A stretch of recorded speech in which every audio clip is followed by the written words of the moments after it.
ఆదిత్యాయ చ సోమాయ మంగళాయ బుధాయ చ గురు శుక్ర శనిభ్యశ్చ రాహవే కేతవే నమః.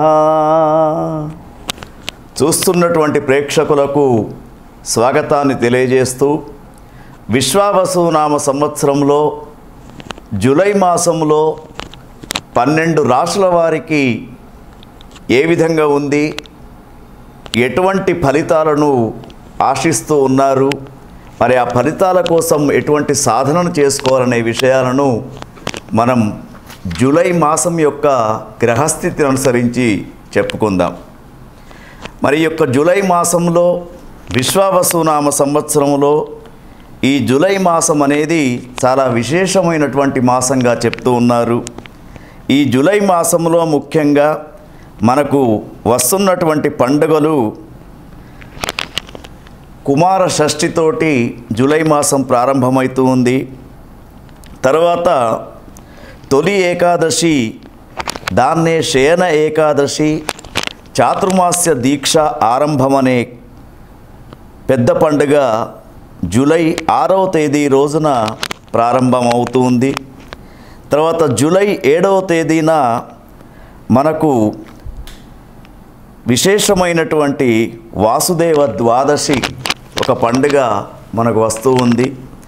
తర్వాత జూలై 8వ తేదీ పవిత్రారోహణం అనే ఒక చాలా పవిత్రమైనటువంటి పండుగ.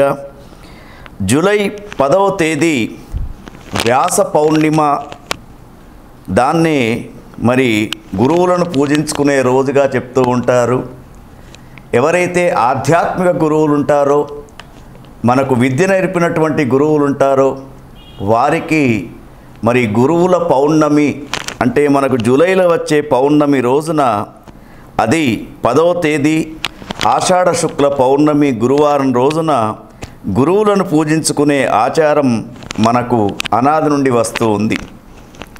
అదేవిధంగా మరి జూలై 10వ తేదీకి గురుమౌఢ్యం యొక్క నివృత్తి కూడా జరుగుతూ ఉంది.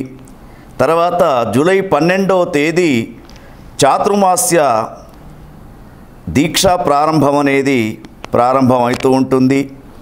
తర్వాత ముఖ్యంగా మరి ఇదే మాసంలో మనకు సికింద్రాబాద్ మహంకాళి జాత్ర, హైదరాబాద్లో మహంకాళి జాత్ర, బోనాల పండుగ, ఇవన్నీ కూడా జూలై మాసంలోనే మనకు వస్తూ ఉన్నాయి. మరి జూలై మాసంలో ఏ రాశుల వారికైతే సరైనటువంటి గ్రహస్థితి లేదో వారికి ముఖ్యమైనటువంటి సూచన ఏమిటంటే, తొలి ఏకాదశి రోజున ఉపవాస దీక్షను పాటించడం, శివుని యొక్క ఆరాధన చేయడం ఒక విశేషం. అదేవిధంగా మరి మనకు వస్తున్నటువంటి గురువుల పౌర్ణిమ, గురు పూజోత్సవ కార్యక్రమం రోజున ఎవరైతే మనకు ఆధ్యాత్మికపరమైనటువంటి విషయాలను చెప్పినటువంటి గురువులు ఉన్నారో ఆ గురువులకు పూజాది కార్యక్రమాలు చేసుకునే అవకాశం ఉంటూ ఉంటుంది. అదేవిధంగా యాదేవి సర్వభూతేషు శక్తి రూపేణ సంస్థిత నమస్తస్యై నమస్తస్యై నమస్తస్యై నమో నమః. శక్తి స్వరూపిణైనటువంటి అమ్మవారి యొక్క స్వరూపమే బోనాల పండుగగా మనకు ఈ జూలై మాసంలో 4 ఆదివారాలు అమ్మవారిని ఆరాధన చేసుకునే బోనాల ఉత్సవం మనకు హైదరాబాదు, సికింద్రాబాదు జంట నగరాలలో చక్కగా దేవి యొక్క ఆరాధన చేసుకునే మరి ఈ మాసం పవిత్రమైనటువంటి మాసంగా చెప్పుకుంటూ, ఎవరికైతే శని కానీ గురుగ్రహం కానీ అనుకూలంగా ఉండదో, రాహు కేతువులు కుజ సంచారం సరిగ్గా ఎవరికైతే లేదో వారు మేము చెప్పినటువంటి సూచన ప్రకారంగా తొలి ఏకాదశి నియమాన్ని, తర్వాత బోనాల పండుగలో అమ్మవారి కోసం బోనం ఎత్తడం అనే కార్యక్రమాలను చేసుకుంటే వారికి జూలై మాసం చాలా పవిత్రంగా ఉంటుంది. సదాశివ సమారంభాం శంకరాచార్య మధ్యమాం అస్మదాచార్య పర్యంతం వందే గురు పరంపరం. చూస్తున్నటువంటి ప్రేక్షకులకు స్వాగతం.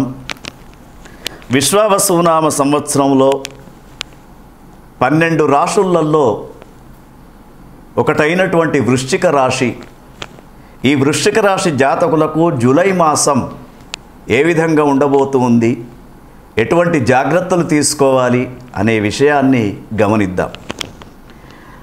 వృశ్చిక రాశిలో ఉన్నటువంటి జాతకులకు జూలై మాసం మిశ్రమ కాలంగా చెప్పుకోవచ్చు. మిశ్రమ ఫలితాలు కనబడుతూ ఉన్నాయి. ముఖ్యంగా వీరికి ఆటంకాలు లేకుండా ముందుకు వెళ్ళడానికి బుద్ధి కుశలతతో వీళ్ళు పని చేయాలి. ఒకరిని నమ్ముకొని పనిచేస్తే మాత్రం లాభం ఉండదు. స్వతహాగా మీ ఆలోచన శక్తిపైనే ఈ జూలై మాసం ఆధారపడి ఉంటుంది.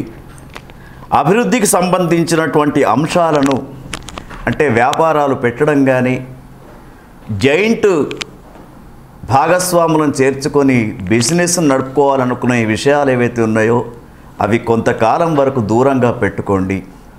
ఎందుకంటే గ్రహస్థితి బాగా లేనప్పుడు మనం ఎంత ముందుకు పోయినా కూడా నష్టం అనేది ఏర్పడుతూ ఉంటుంది. కాబట్టి కొంత జాగ్రత్తగా ఉండాలి.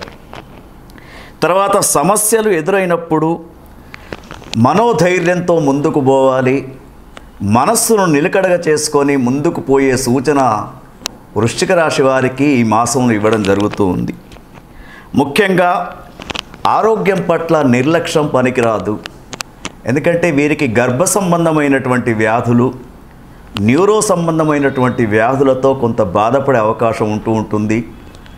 ఏ చిన్న ఎఫెక్ట్ అయినా కూడా వైద్యులను సంప్రదించడం మాత్రం మర్చిపోవద్దు.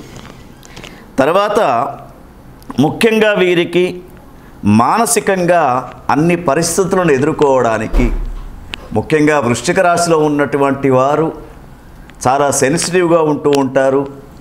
ఎదుటి వాళ్ళు అన్నటువంటి మాటలు పడే శక్తి వీరికి ఉండదు. కానీ చాలా జాగ్రత్తగా ఉండాలి.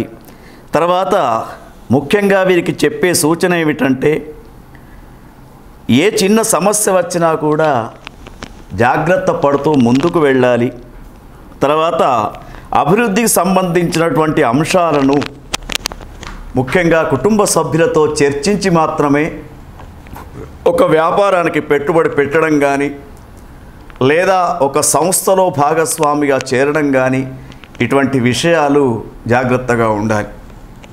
వృశ్చిక రాశిలో ఉన్నటువంటి స్త్రీలకు, మహిళలకు, యువకులకు ప్రత్యేకమైనటువంటి సూచన ఏమిటంటే, మీ మీద అనవసరమైనటువంటి అభాండాలను మీ మీద వేసేవారి యొక్క సంఖ్య ఈ మాసంలో పెరుగుతూ ఉంటుంది.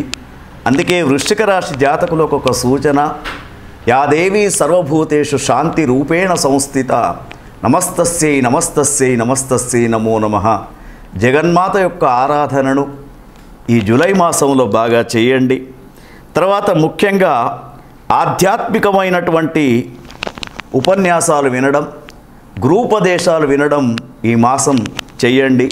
ఈ మాసంలో వస్తున్నటువంటి ఏదైతే వ్యాస పౌర్ణిమ ఉందో, గురువులను పూజించే పండుగ ఏదైతే ఉందో ఆ రోజు తప్పకుండా మీ గురువులను పూజించడానికి అవకాశం తీసుకోండి. శుభ ఫలితాలు వస్తూ ఉంటాయి. ముఖ్యంగా ఈ వృశ్చిక రాశిలో ఉన్నటువంటి వారికి సూచన ఏమిటంటే, లయకారుడైనటువంటి శివుని యొక్క అభిషేక కార్యక్రమాన్ని ఏదైనా ఒక సోమవారం రోజున చేయించుకోవడం వీళ్ళకు శ్రేయస్కరంగా చెప్పవచ్చు. ఓం తత్సత్.